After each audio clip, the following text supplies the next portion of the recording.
নমস্কার, আমি রান্নাঘরের দীপালি। এই যে দেখুন, কয়েকটা আম নিয়েছি গো। আম দিয়ে কি বানাই আগে থেকে বলবো না, পাশে থাকুন দেখুন।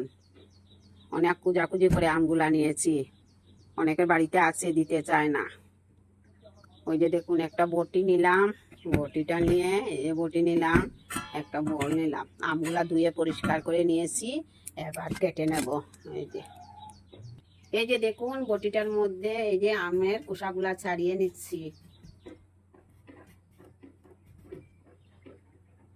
খোসাগুলা ছাড়িয়ে নিচ্ছি। এখন কিভাবে রিং রিং করে আমগুলাকে কেটে নিচ্ছি, ভিতর থেকে এই যে আটিটা বের করে নিচ্ছি। এখনো আটি যাতে হয়নি, এই যে আটি বলবো, শক্ত যখন হয়ে যায় তখন এগুলাকে আটি বলে। এখনো আটি হয়নি। এই যে ভিতরের এগুলাকে রিং রিং করে কেটে নিচ্ছি। এই যে দেখুন,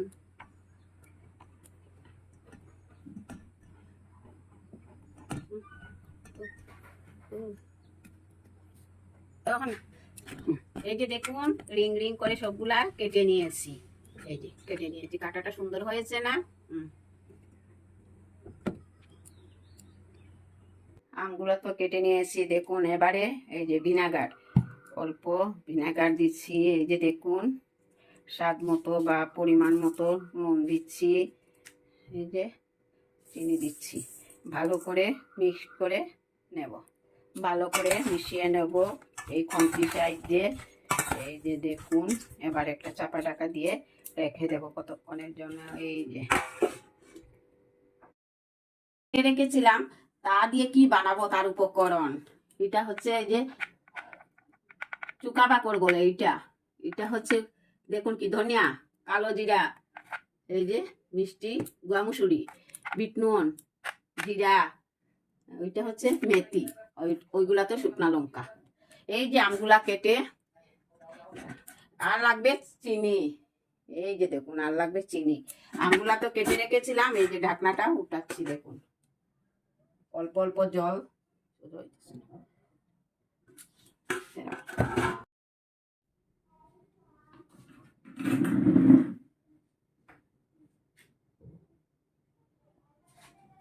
চলে আসুন। উনুনে কড়াই বসিয়ে রেখেছি, চলে যে কড়াইটা বসিয়ে রেখেছি। দেখুন, প্রথমে শুকনা লঙ্কা দিচ্ছি কয়েকটা, গোটা কয়েকটা ভেজে নেব। এই যে মরিচগুলা ভেজে নিচ্ছি।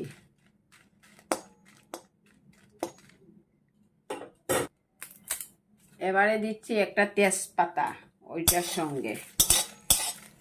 এই যে দেখুন, আজকে আপনাদেরকে শিলপাটা দিয়ে মশলা বেটে দেখাবো। এই যে আচারের মশলাটা দেখুন, মরিচ আর তেজপাতা ভাজা হয়ে গেছে, উঠিয়ে নিচ্ছি। এই যে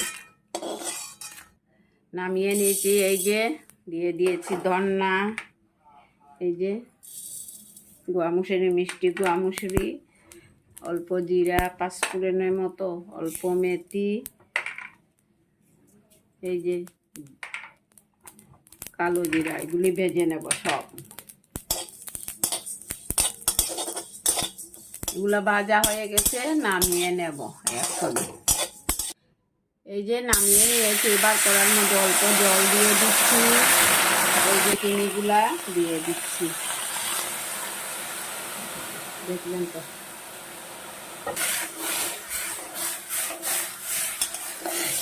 শুকনা লঙ্কা আর তেজপাতা ওইগুলিও দিয়ে দিচ্ছি। এবার শিলপাটা দিয়ে বেটে নেব। বেটে নিচ্ছি, বেশ প্লেন করব না,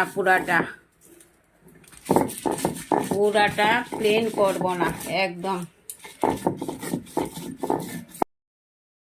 কেটে রেখেছিলাম ভিনেগার সহ, অল্প চিনি আর নুন দিয়ে রেখেছিলাম।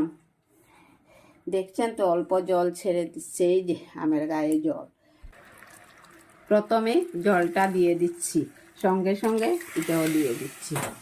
চিনি শিরাটা হয়ে আসছে। এই যে দেখুন, দেখছেন? এই যে দেখুন, বেটে নিয়েছি।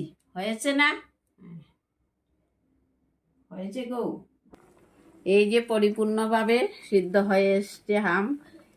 চিনির শিরার মধ্যে এবার মশলা দিয়ে দেব, কি কি লাগবে গুঁড়া করে রেখেছি, আপনাদেরকে দেখিয়েছি আগেই। এই যে দেখুন মশলাটা দিয়ে দিচ্ছি, সঙ্গে অল্প বিট, এই যে বিট নুন দিচ্ছি অল্প। এবার ভালো করে মিশিয়ে নেব।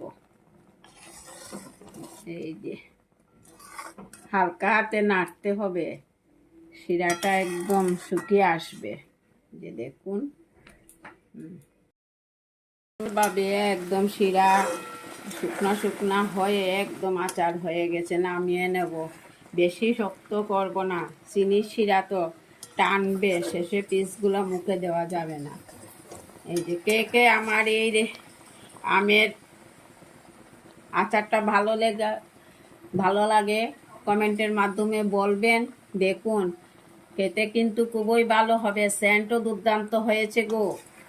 এই যে দেখো নামিয়ে নেব একটা বোলের মধ্যে। দেখুন নামিয়ে নিয়েছি। এই যে চিনি শিরা তো জল জল, কিন্তু পরে ঠিক হয়ে যাবে একদম। দেখুন নামিয়ে নিয়েছি।